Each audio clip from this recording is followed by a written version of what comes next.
Muy buenas tardes. Los invito a meditar en dos hechos registrados en el Evangelio de Mateo. Y te pido que mientras los escuchás, pienses si fueron escritos para conservarlos como sucesos históricos reales o para que los cristianos de todas las épocas encuentren una enseñanza útil para sus vidas. La primera historia está en Mateo capítulo 12, en los versículos 1 a 8, donde dice: Por aquel tiempo pasaba Jesús por los sembrados en sábado. Sus discípulos tenían hambre, así que comenzaron a arrancar algunas espigas de trigo y comérselas. Al ver esto, los fariseos le dijeron: Mira, sus discípulos están haciendo lo que está prohibido en sábado. Él les contestó: ¿No han leído lo que hizo David en aquella ocasión en que él y sus compañeros tuvieron hambre? Entró en la casa de Dios y él y sus compañeros comieron los panes consagrados a Dios, lo que no se les permitía a ellos, sino solo a los sacerdotes. ¿O no han leído en la ley que los sacerdotes en el templo profanan el sábado sin incurrir en culpa? Pues yo le digo que aquí está uno más grande que el templo. Si ustedes supieran lo que significa, lo que pido de ustedes es misericordia y no sacrificios, no condenarían a los que no son culpables. Sepan que el Hijo del Hombre es Señor del sábado. Los líderes eclesiásticos acechaban a Jesús para descubrir alguna desobediencia a las leyes dadas por Dios a Moisés y condenarlo a muerte. En realidad, el clero judío había agregado normas y decretos a las leyes divinas, llevándolas a un extremo sin lógica.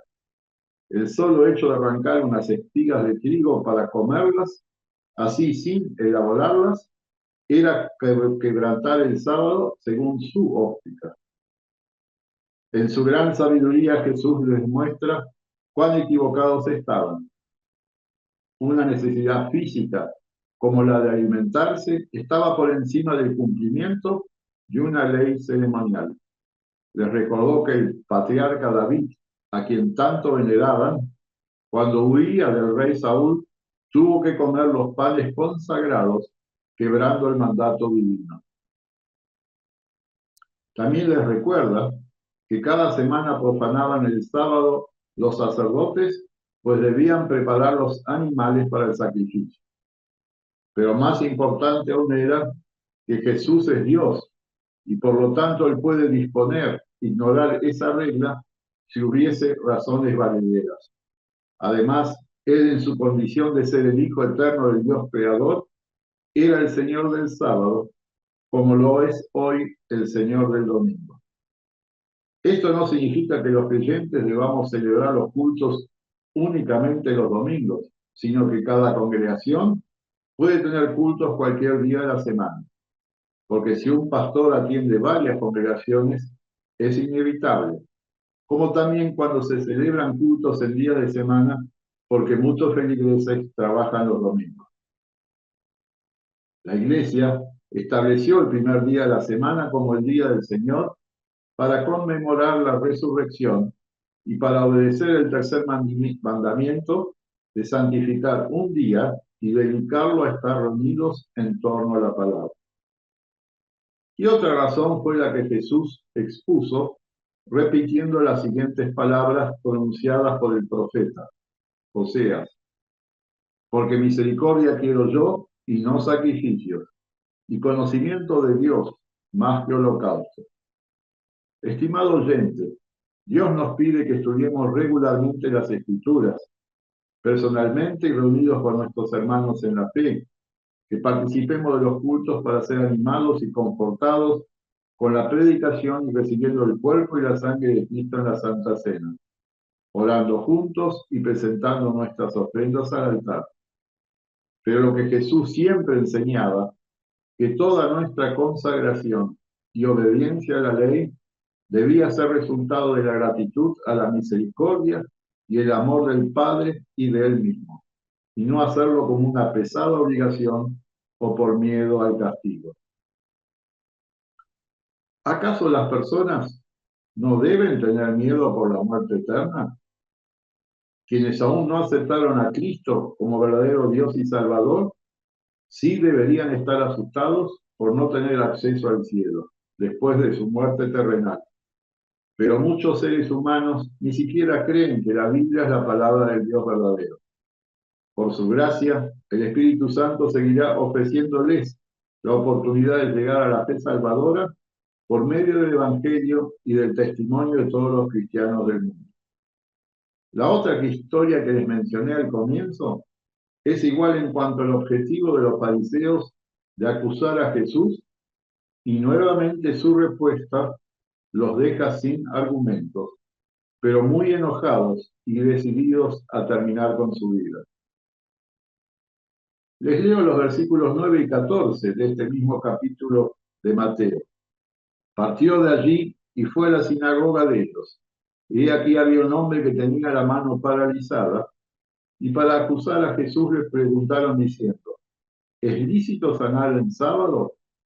Pero él les dijo: ¿qué hombre hay entre vosotros que tenga una oveja, que si ésta cae en un pozo en sábado, no le echará mano y la sacará? Pues cuánto más vale un hombre que una oveja, de manera que es lícito hacer bien el sábado. Entonces dijo aquel hombre: extiende tu mano. Él la extendió y su mano fue restaurada sana como la otra. Pero saliendo los fariseos, tomaron consejo contra él para ver cómo destruirlo. Cuando los pastores cuidaban sus ovejas en las laderas de los cerros, de caer una en un pozo, no esperarían hasta el domingo para rescatarla. En su evangelio, Marcos también escribió otra pregunta que Jesús les hizo a los fariseos en ese mismo momento. ¿Es lícito el sábado hacer bien o hacer mal? ¿Salvar la vida o matar? Quienes estaban acosándolo prefirieron no contestar, pues la única respuesta posible le daba la razón al Señor. Ellos sabían que el mandato de no trabajar el día sábado permitía curar a un herido, atender a un enfermo, salvar una vida en peligro, ayudar a un indigente y realizar cualquier otra obra de bien que las circunstancias imprevistas requiriesen. Nosotros varias veces hemos escuchado personas que afirman que no pueden creer en Dios porque la Iglesia está equivocada en esto y en aquello, que es muy rígida y no acepta adecuarse a los cambios sociales. Otros dicen que si Dios existiese, no habría tanta maldad, corrupción y violencia en el mundo.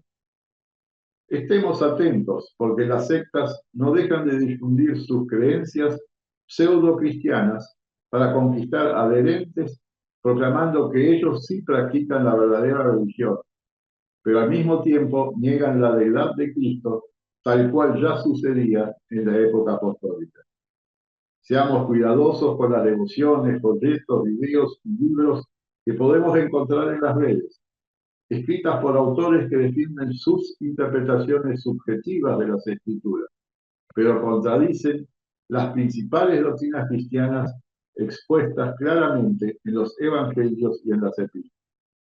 Por lo tanto, pidamos que el Espíritu Santo nos conserve firmes en nuestras confesiones, convencidos que concuerdan con la Biblia, y pidamos también vivir siguiendo el ejemplo que nos dejó Jesús y reflejando su luz, seguros de que esa es la razón de nuestras existencias. Amén. Oremos. Amadísimo Dios, te agradecemos de corazón que nos llamaste a ser miembros de la Iglesia de Jesucristo, que nos conservaste en la fe hasta este día y nos concedes el privilegio de servirte y de ser luz en este mundo que está lejos de ti. Anímanos a servir a nuestro prójimo con amor y fidelidad a tus enseñanzas, sin desanimarnos por el desprecio de la sociedad y confiando en el poder del Evangelio. Apelamos a tu compasión y piedad, rogando que atiendas a todos quienes estén enfrentando alguna prueba y concede el pan de cada día a todas las familias de nuestra patria. Ayúdanos a resistir las tentaciones y guárdanos de todo mal. En el nombre de Jesucristo, nuestro Señor y buen pastor. Amén. Que la gracia, la misericordia y la paz del Dios Trino y Uno sean contigo hoy y siempre. Amén. Muchas gracias.